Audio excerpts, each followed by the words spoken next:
வணக்கம் மக்களே, உங்கள் வில்லேஜ் தங்கச்சி. எல்லாரும் எப்படி இருக்கிறீங்க? இன்னைக்கு சீப்பம்பால் செய்ய போகிறேங்க. வாங்க பார்க்கலாம். சீப்பம்பால் செய்யறதுக்கு 1 லிட்டர் பால் எடுத்துருக்குறேங்க.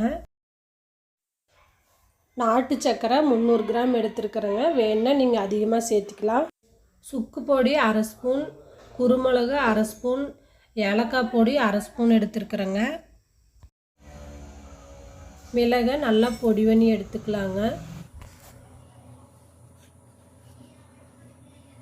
மிளகு இந்த அளவுக்கு பொடி பண்ணி எடுத்துக்கலாம். பாலில் கரும்பு சர்க்கரை போட்டு கலக்கிக்கலாங்க. நீங்கள் வெல்லம் கூட சேர்த்திக்கலாம், இல்லை சர்க்கரையும் கூட சேர்த்திக்கலாங்க. இது நல்லா கலக்கி விட்டுறலாங்க.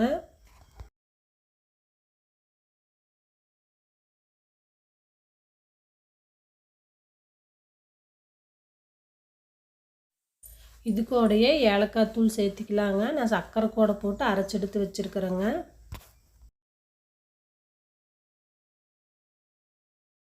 சுக்கு பொடியும் போட்டு நல்லா கலக்கி விட்டுக்கலாங்க.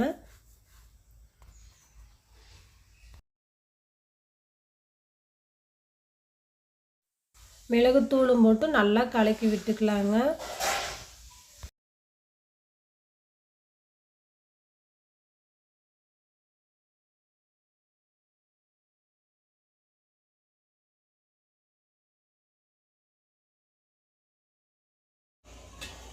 இட்லி சட்டியில் ஏற்கனவே தண்ணி ஊற்றி வச்சுருந்தேங்க. தண்ணி நல்லா காஞ்சிருச்சுங்க. நீங்கள் இதுக்குள்ளே ஒரு ஸ்டாண்டு வச்சு அதுக்கு மேலே சீப்பம்பால் வச்சுக்கலாங்க. நான் ஸ்டாண்டு வைக்கல, அப்படியே வைக்கிறேங்க. வேர்வை தண்ணி உள்ளே விலகாமல் இருக்கிறதுக்கு ஒரு தட்டு போட்டு மூடிடலாங்க. இட்லி சட்டியை மூடி வச்சிடலாங்க. ஒரு 20 நிமிஷம் வேகட்டுங்க. 20 நிமிஷம் ஆயிடுச்சுங்க. மூடி திறந்து பார்த்துடலாங்க. சீப்பம்பால் வெந்துருச்சான்னு நம்ம ஒரு கத்தி எடுத்து குத்தி பார்த்துக்கலாங்க. நான் ஏற்கனவே பார்த்துட்டுங்க, சீப்பம்பால் வெந்துருச்சு. இது மாதிரி குத்தி பார்த்தீங்கன்னா கத்தியில் ஒட்டாமல் வரணுங்க. கேஸ் ஆஃப் பண்ணிவிட்டு சீப்பம்பால் எடுத்து வெளியே வச்சிடலாங்க. சூடாகணுன்னு பார்க்கலாங்க. சீப்பம்பால் நல்லா சூடாறிச்சுங்க. ஒரு கத்தி வச்சு சுற்றிலும் ரவுண்டாக எடுத்து விட்டுக்கலாங்க.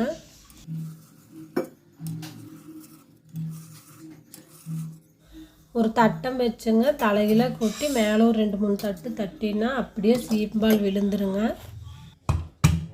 மாடு கண்ணுக்குட்டி போட்டு மராநேத்து வெடியாலேயே பால் கறந்து கொடுத்துட்டுங்க. அதனால பார்த்திங்கன்னா இந்த அளவுக்கு நல்லா கேக் மாதிரி இருக்குதுங்க.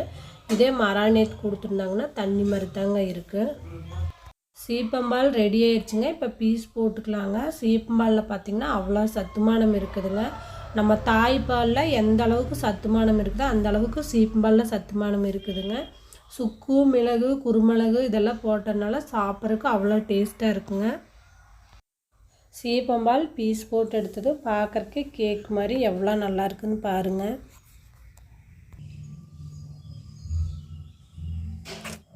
சீப்பம்பால் ரெடி ஆயிடுச்சுங்க. சாப்பிட்டு பார்த்துடலாங்க.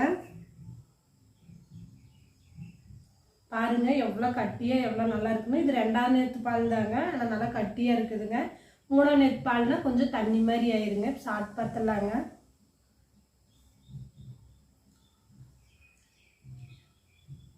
ரொம்ப சூப்பராக இருக்குதுங்க. கரும்பு சக்கரை, மிளகு, சுக்கெல்லாம் போடுறதுக்கு ரொம்ப நல்லா இருக்குதுங்க. இது மாதிரி நீங்களும் செஞ்சு பாருங்க. செஞ்சு பார்த்து எப்படி இருக்குன்னு சொல்லுங்கள். இந்த வீடியோ உங்களுக்கு பிடிச்சிருந்துச்சுன்னா லைக் பண்ணுங்கள், ஷேர் பண்ணுங்கள், சப்ஸ்கிரைப் பண்ணி பக்கத்தில் இருக்கிற பெல் பட்டன் அமுக்குங்க. நன்றி.